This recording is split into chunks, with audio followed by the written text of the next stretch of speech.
ఆదివాసీల ఆరాధ్య దైవం కొమరం భీం వర్ధంతి సందర్భంగా ట్యాంక్ బండ్పై ఆ మహనీయుడి విగ్రహానికి పూలమాలలు వేసి ఘన నివాళులర్పించారు మంత్రి సీతక్క. జోహార్ కొమరం భీం, కొమరం భీం ఆశయాలను సాధిస్తామంటూ నినదించిన మంత్రి సీతక్క గిరిజన ఐక్యవేదిక తెలంగాణ ఆధ్వర్యంలో ట్యాంక్ బండ్పై కొమరం భీం 85వ వర్ధంతి కార్యక్రమం నిర్వహించారు. మంత్రి సీతక్కకు ఘన స్వాగతం పలికారు ఆదివాసీ సంప్రదాయ డప్పు కళాకారులు.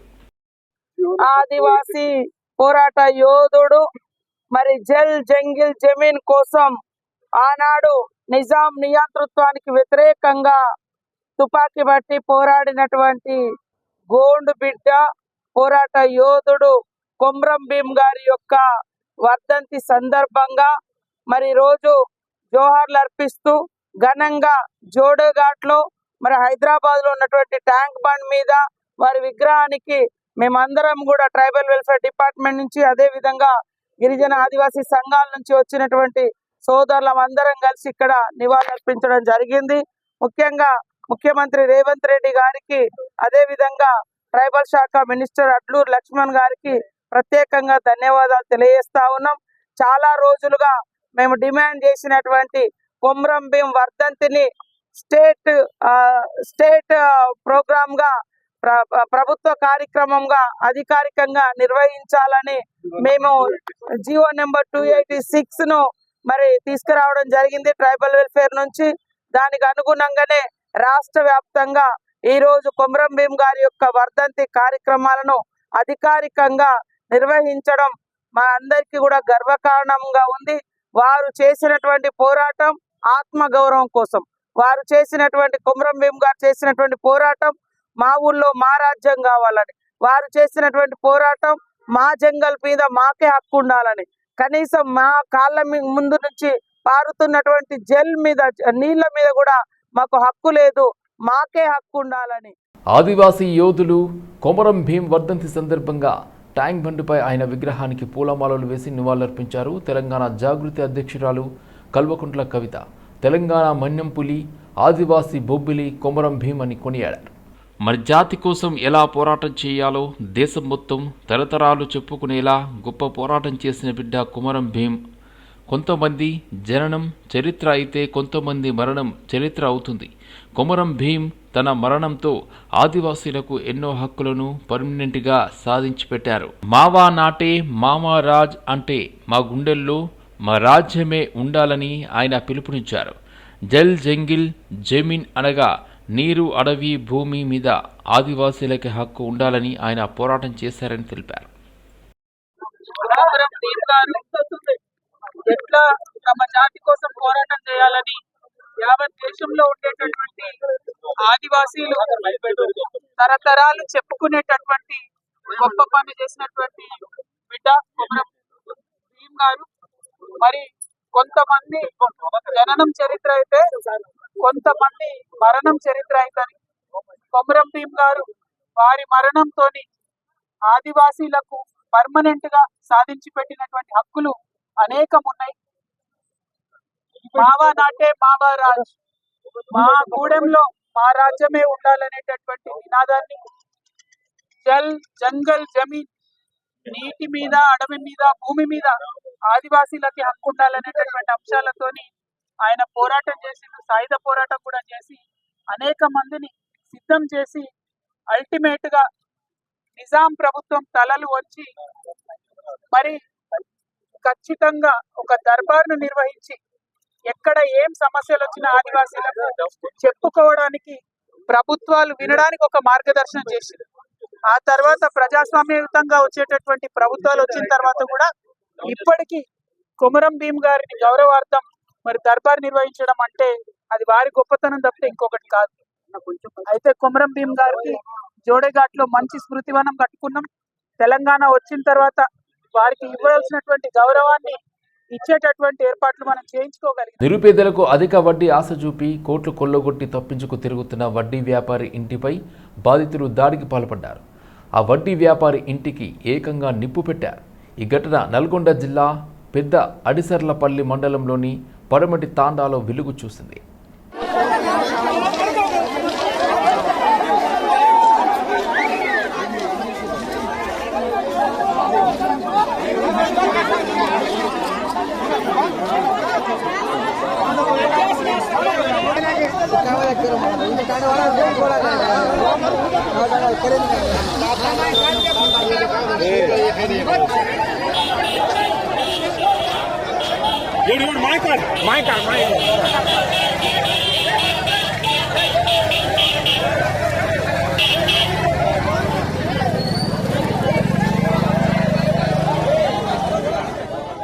తెలంగాణ గ్రామ పంచాయతీ ఎంప్లాయీస్ అసోసియేషన్ ఆధ్వర్యంలో హైదరాబాద్ సెక్రటరియట్ ముందు ప్లకార్డులతో ప్రదర్శన చేశారు. ఈ సందర్భంగా తెలంగాణ గ్రామ పంచాయతీ ఎంప్లాయీస్ అసోసియేషన్ రాష్ట్ర అధ్యక్షుడు సాదుల శ్రీకాంత్ పాల్గొని మాట్లాడారు. బీసీలకు 42% రిజర్వేషన్ కల్పించినందుకు రాష్ట్రంలో జరగబోయే ఎంపీటీసీ, జెడ్పీటీసీ మరియు సర్పంచ్ ఎన్నికల్లో రేవంత్ రెడ్డి కాంగ్రెస్ ప్రభుత్వానికి తెలంగాణ గ్రామ పంచాయతీ ఎంప్లాయీస్ 50,000 మంది ప్రచారంలో పాల్గొని కాంగ్రెస్ పార్టీ అభ్యర్థులను గెలిపిస్తామని రాష్ట్ర అధ్యక్షుడు సాదుల శ్రీకాంత్ తెలిపారు. కార్మికుల మద్దతు, తెలంగాణ గ్రామ పంచాయతీ ఉద్యోగ కార్మికుల మద్దతు, తెలంగాణ గ్రామ పంచాయతీ 50,000 మంది ఉద్యోగ కార్మికుల మద్దతు, తెలంగాణ గ్రామ పంచాయతీ 50,000 మంది ఉద్యోగ కార్మికుల మద్దతు, 50,000 మంది ఉద్యోగ కార్మికుల మద్దతు.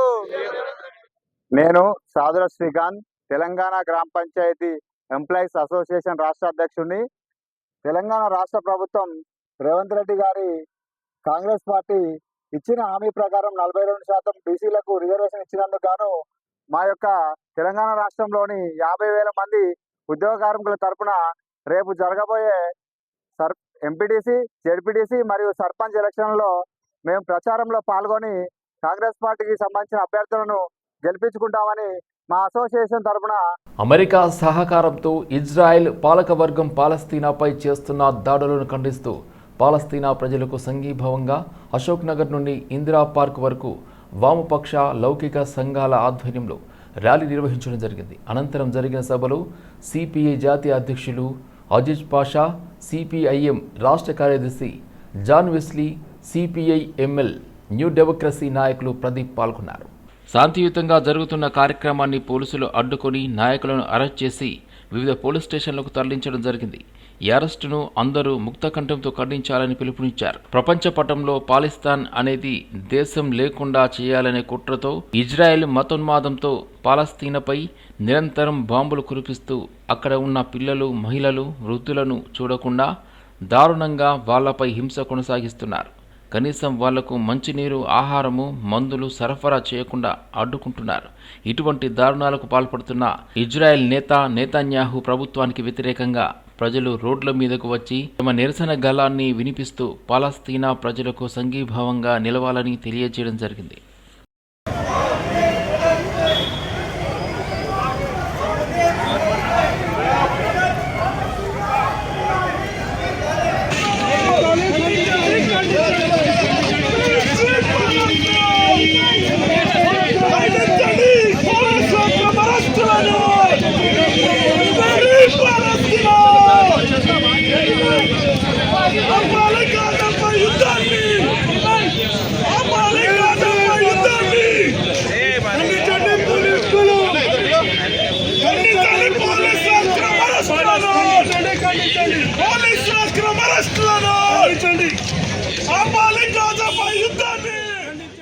మల్కాజ్గిరి కార్పొరేటర్ శ్రవణ్ జిహెచ్ఎంసీ అధికారులతో కలిసి గీతానగర్లో నూతనంగా పార్క్ అభివృద్ధి కోసం 9.5 లక్షల రూపాయల వ్యయంతో పనులు చేపట్టడం కోసం నూతన బోర్వెల్కి భూగర్భ జలాల సర్వే చేయించడం జరిగింది.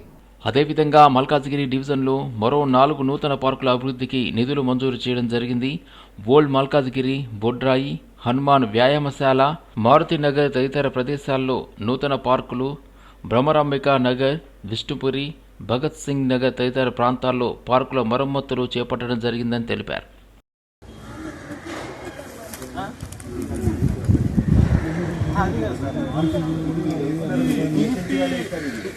రీసెంట్ టైమ్స్లో మేము వేసిన బోర్స్ అన్నీ కూడా ఈ సీజన్లో కూడా దాదాపు 10 పైన ఇస్తాం.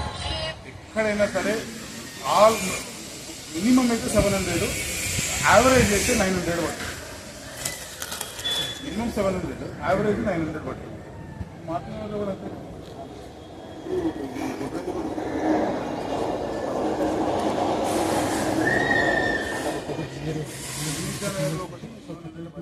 సికింద్రాబాద్ కంటోన్మెంట్ పరిధిలో బలం రాయ్ చౌరస్తాలో కంటోన్మెంట్ ఎమ్మెల్యే శ్రీ గణేష్ ఆధ్వర్యంలో జరిగిన సిగ్నేచర్ క్యాంపెయిన్లో ఏఐసిసి ఇన్ఛార్జ్ సెక్రటరీ విశ్వనాథ్, జిల్లా కాంగ్రెస్ పార్టీ అధ్యక్షులు, Rajya Sabha MP Anil Kumar Yadav, cantonment MLA Shri Ganesh పాల్గొన్నారు. భారతదేశంలో జ్యుడిషియరీ ఎలక్షన్ వంటి అన్ని వ్యవస్థలు డేంజర్ జోన్లో ఉన్నాయని ఏఐసిసి ఇన్ఛార్జ్ విశ్వనాథన్ స్పష్టం చేశారు. కంటోన్మెంట్ నియోజకవర్గం బలన్రాయ్ చౌరస్తా వద్ద ఏర్పాటు చేసిన ఓటు చోరీ సిగ్నేచర్ క్యాంపెయిన్ కార్యక్రమానికి ఆయన ముఖ్య అతిథిగా పాల్గొని మాట్లాడారు. దేశవ్యాప్తంగా పలు రాష్ట్రంలో జరిగిన ఎన్నికల్లో బీజేపీ ఎలక్షన్ కమిషన్తో కలిసి ఓటు చోరీ కార్యక్రమాన్ని చేపట్టి అధికారం చేజిక్కించుకుందని ధ్వజమెత్తారు. రాహుల్ గాంధీ గారు దేశమంతటా ఈ ఓటర్ అధికార్ యాత్ర అని కూడా యాత్రలు నిర్వహిస్తున్నారు. ఎందుకంటే మనకందరికీ గతంలో కూడా ఒక నెలన్నర క్రితము పూర్తి స్థాయిలో రాహుల్ గాంధీ గారు పవర్ పాయింట్ ప్రెజెంటేషన్ ద్వారా ఏ విధంగా దేశంలో బీజేపీ పార్టీ వాళ్ళు ఎన్నికలలో ఓట్ చోరీ చేస్తుర్రు, ఏ రకంగా ఓట్ చోరీ చేస్తుర్రు, ఒకే వ్యక్తికి 5 చోట్ల ఓటు ఉండడం, ఈ రాష్ట్రంలో ఓటు ఉంటుంది, పక్క రాష్ట్రంలో ఓటు ఉంటుంది, ఈ కాన్స్టిట్యున్సీలో ఓటు ఉంటుంది, పక్క కాన్స్టిట్యున్సీలో ఓటు ఉండి వాళ్ళు ఎలక్షన్ అయితే ఇక్కడి నుంచి అక్కడ ట్రాన్స్ఫర్ అయ్యి ప్రతి ఎలక్షన్లో ఓటు వేసి ఇట్లా లక్షల మందిని వాళ్ళు తయారు చేసి ఎలక్షన్ అనగానే అక్కడికి వెళ్ళి ఓటు వేసే విధంగా చూసుకుంటారు. కాబట్టి ఇది ప్రజాస్వామ్యాన్ని కూని చేస్తున్న పద్ధతి. భారతదేశ రాజ్యాంగంలో ప్రజలు ఎన్నుకున్న అధికారంలో ఉండాల్సిన పార్టీ ప్రజలు ఎన్నుకున్న వాళ్ళే ఉండాలి. అలాంటిది ఓట్లు దొంగలించి ఎవరి ఇష్టంకి వచ్చినట్టు వాళ్ళు ఉంటారు. కాబట్టి ఆ పద్ధతి మంచిది కాదు. ప్రజలు మనోభావాలు దెబ్బతిన్న విధంగా, ఓటర్ మనోభావాలు దెబ్బతిన్న విధంగా ఈ వ్యవస్థ మారింది. కాబట్టి దీనికి పూర్తి స్థాయిలో ఒక ఇండిపెండెంట్ పార్టీ అయిన ఎలక్షన్ కమిషన్ వారు డైరెక్ట్ గా డిసిషన్ తీసుకొని ముందుకు పోవాల్సిన సమయంలో వారు అలా కాకుండా బీజేపీ పార్టీకి ఒతాసు పలుకుతూ బీజేపీ నిన్న కూడా మనం చూస్తే బీహార్ ఎలక్షన్ షెడ్యూల్ విడుదల కాక ముందుకే అక్కడ మహిళలకి అకౌంట్లో డబ్బులు వేయడం జరిగింది. ఒకటే రోజు ముందు కొన్ని గంటల ముందే డబ్బులు వేసిరంటే వాళ్ళు కుమ్మక్కైన దానికి నిదర్శనం. అదే మాదిరిగా మహారాష్ట్ర ఎలక్షన్ లో కూడా షెడ్యూల్ కన్నా ముందు మహారాష్ట్ర ప్రజలు రంగారెడ్డి జిల్లా తుక్కుగూడ మున్సిపాలిటీలోని outer ring road exit number 14 outer ring road Kongara Kalan collector ఆఫీసుకు దగ్గరలో ఉన్న రావిర్యాల మున్సిపాలిటీలో ప్రతి మంగళవారం రేణుకా ఎల్లమ్మ తల్లి ఆలయానికి 10,000 మంది భక్తులు తండోపతండాలుగా తరలివస్తారు. అలాంటి ఆలయానికి వెళ్లాలంటే నానా అవస్థలు పడుతున్నారు. రోడ్డులో మోకాలి లోతు నీరు నిండి కిలోమీటర్ మేర నడుచుకుంటూ వెళ్లాల్సిన పరిస్థితి ఏర్పడిందని భక్తులు ఆవేదన వ్యక్తం చేశారు. దాదాపు 2 నెలల క్రితం నుండి చెరువు మొత్తం నిండి రాకపోకలకు అంతరాయం ఏర్పడింది. పట్టించుకునే నాదులే కరువయ్యారు. ఈ రేణుకా ఎల్లమ్మ ఆలయం రంగారెడ్డి జిల్లాలోనే ఫేమస్ అయింది. కానీ అభివృద్ధి మాత్రం శూన్యం. ఆలయం ఎండోమెంట్ ఆధీనంలో ఉంది. భారీగా నిధులు కూడా వస్తాయి. కానీ డెవలప్మెంట్ మాత్రం శూన్యం. ఏది ఏమైనా రోడ్డు వేసి భక్తులకు ఇబ్బంది కలగకుండా చూసే బాధ్యత ఎండోమెంట్, ప్రభుత్వ అధికారులు, స్థానిక ఎమ్మెల్యే సబితా ఇంద్రారెడ్డి, మున్సిపల్ కమిషనర్లు పట్టించుకోవాలని నాయకులు ఆవేదన వ్యక్తం చేశారు. శ్రీ సూర్యగిరి ఎల్లమ్మ టెంపుల్ ఈ యొక్క దారి అయితే రావిరాల నుంచి కనెక్టివిటీ దారి ఉంది. దీనికి ఈ దారి గుండా గతంలో తుక్కుగూడము సరదానగిన ఆ రింగ్ రోడ్ లేకముందు ఇట్టించబోయేవాళ్ళు ప్రజలు. కాబట్టి మొన్న భారీ వర్షాలు కురవడంతో ఈ చెరువు పూర్తి స్థాయిలో నిండి అలుగుని వెళ్తుంది. కాకపోతే ఇప్పుడు వచ్చే దారి అవుతుందో సురంగుట్ట ఎల్లమ్మ టెంపుల్కి సంబంధించిన దారి పూర్తిగా నీటిలో మునిగింది. దీనికి సంబంధించి ఈ యొక్క ప్రభుత్వానికి, ఇక్కడ ఉన్నటువంటి స్థానిక ఎమ్మెల్యేలకు వీళ్ళకి అసలు కనిపించట్లేదు ఆ భక్తులు పడే ఇబ్బందులు.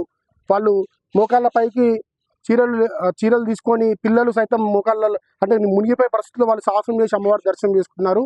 మరి ప్రజలకు సమస్య వచ్చినప్పుడు ప్రజాప్రతినిధులు వారి యొక్క బాధ్యత నెరవేర్చాలి. మళ్ళీ దీని బాధ్యత కాదా?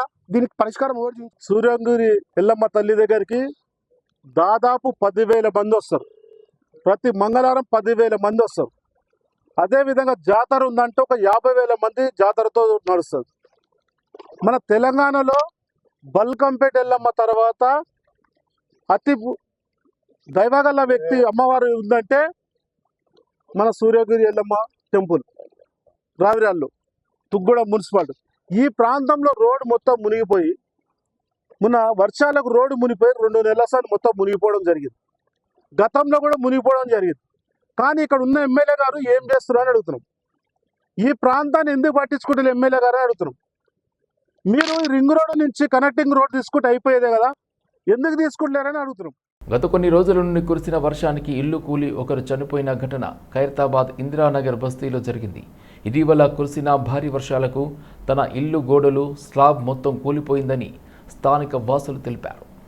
దీంతో బాసెట్టి నర్సింగ్రావు నాగార్జున తీవ్ర మనస్తాపానికి గురై అనారోగ్యంతో ఈరోజు మధ్యరాత్రి చనిపోవడం జరిగింది. స్థానిక లీడర్స్, కార్పొరేటర్ మమ్మల్ని ఆర్థికంగా మరియు ప్రభుత్వము ఇల్లు పరంగా ఆదుకోవాలని కూతురు సంగీత కోరుతున్నారు.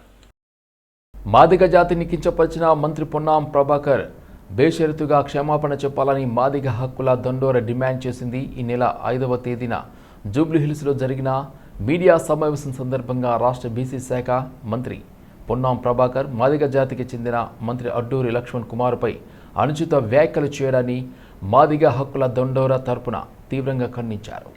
బషీర్బాగ్ ప్రెస్ క్లబ్లో ఏర్పాటు చేసిన విలేకరుల సమావేశంలో రేగుంట సునీల్ మాదిగ మాట్లాడుతూ మంత్రి పొన్నాం ప్రభాకర్ చేసిన వ్యాఖ్యలు తెలంగాణలోని మాదిగ సమాజాన్ని కించపరిచే విధంగా ఉన్నాయని, పొన్నాం ప్రభాకర్ మాదిగ జాతికి అడ్డూరి లక్ష్మణ్ కుమార్కు బేషరతుగా మీడియా ముఖంగా క్షమాపణ చెప్పాలని డిమాండ్ చేస్తున్నారు. పొన్నాం ప్రభాకర్ కరీంనగర్లో రాజకీయ ప్రస్థానం ప్రారంభించినప్పటి నుండి మాదిగ జాతి అండగా నిలబడిందని, ఆయన కరీంనగర్ మరియు హుస్నాబాద్ వచ్చినప్పుడు కూడా ఆయన గెలుపులో మాదిగ జాతి కీలకంగా పనిచేసిందని గుర్తు చేస్తున్నారు. మాదిగ సామాజిక వర్గానికి చెందినటువంటి మా మంత్రి అయినటువంటి అడ్డూరు లక్ష్మణ్ కుమార్ గారి మీద అనుచిత వ్యాఖ్యలు చేయడాన్ని మాదిగ సమాజం జీర్ణించుకోలేకపోతా ఉన్నది. మీరు వెంటనే మీడియా ముఖంగా బహిరంగ క్షమాపణ కనుక చెప్పకపోతే రేపు పొన్నం ప్రభాకర్ గారి ఓటమికి మాదిగ హక్కుల దండోర మోగిస్తుందని చెప్పి ఈ సందర్భంగా తెలియజేస్తూనే ఇక్కడ పొన్నం ప్రభాకర్ గారికి ఒక సూటి ప్రశ్న మాదిగ హక్కుల దండోర తరఫున మేము వేస్తున్నాం. అయ్యా, గత 10 ఏళ్లలో కేసీఆర్ గారి ప్రభుత్వంలో ఒక మాదిగైనా మా పక్క పొంటి మంత్రిగా కూర్చోవద్దని కేసీఆర్ గారు ఎట్లయితే చిన్న చూపు చూసిండ్రో అట్లాంటి దొర మనస్తత్వం ఇట్లా నీకేమన్నా వచ్చిందా అని మేము పొన్నం ప్రభాకర్ గారిని ప్రశ్నిస్తున్నాం. కేసీఆర్ ఆత్మ మీ లోపల ఏమన్నా ప్రవేశించిందా అని చెప్పేసి మేము ప్రశ్నిస్తున్నాం. ఒక మాదిగా అయినా మంత్రిగా ఉండి నీ పక్కన కూర్చుంటే ఓర్చుకోలేనటువంటి కుంచిత స్వభావం ఎందుకు వచ్చిందని మా పొన్నం ప్రభాకర్ అన్నని సందర్భంగా సూటిగా ప్రశ్నిస్తున్నాం. 10 ఏళ్ళు మాకు మంత్రి పదవి లేదు కదా. మాదిగ సామాజిక వర్గానికి 53 లక్షల మంది ఉన్నటువంటి మాదిగలకి లేక ఒక మంత్రి పదవి వస్తే ఓర్చుకోలేకుండా అవాకులు చవాకులు వేలేటువంటి ఈ మనస్తత్వం మీకు ఎట్లా అలవడ్డది పొన్నం ప్రభాకర్ అన్న అని చెప్పి మేము ప్రశ్నిస్తున్నాం. మీరు మా మంత్రిగా, మా బలహీన వర్గాల బిడ్డగా మా పొన్నమన్న అని మేము చెప్పుకుంటాం కదా, మా పెద్దన్న అని చెప్పేసి మేము గౌరవిస్తాం కదా. అనేక సందర్భాలలో మా అడ్లూరు లక్ష్మణ్ కుమార్ గారు కూడా మిమ్మల్ని ఎంతో గౌరవంగా చూసుకున్నారు కదా. మీరు మాట్లాడడానికి మీకు నోరెట్లొచ్చింది? మీరు ఎన్ఎస్యూ నుండి, యూత్ కాంగ్రెస్ నుండి మీరు పనిచేసి నేర్చుకున్న సంస్కారం ఇదా? నాంపల్లి మెట్రో స్టేషన్ సమీపంలో గంజాయి అమ్మకాలు జరుగుతున్నాయని ఎస్టీఎఫ్ ఏ టీం లీడర్ అంజిరెడ్డి సమాచారం మేరకు ఎస్టీఎఫ్ ఏ టీం లీడర్ సిబ్బంది దాడులు నిర్వహించారు. తనిఖీల్లో 2.5 కిలోల గంజాయిని స్వాధీనం చేసుకున్నారు. గంజాయితో పాటు 2 వీలర్, సెల్ ఫోన్ స్వాధీనం చేసుకుని హట్ గోడా సంజయ్ అనే వ్యక్తిని అరెస్ట్ చేశారు. ఈ కేసులో సంజయ్తో పాటు శేఖర్ బాబు, కామ్రే బాబు, గంగూలీ, బాహు అనే 3గురిపై కూడా కేసులు నమోదు చేశారు. వీరు పరారులో ఉన్నట్లు అంజిరెడ్డి తెలిపారు. నిందితుడిని గంజాయిని నాంపల్లి ఎక్సైజ్ స్టేషన్లో అప్పగించినట్లు తెలిపారు.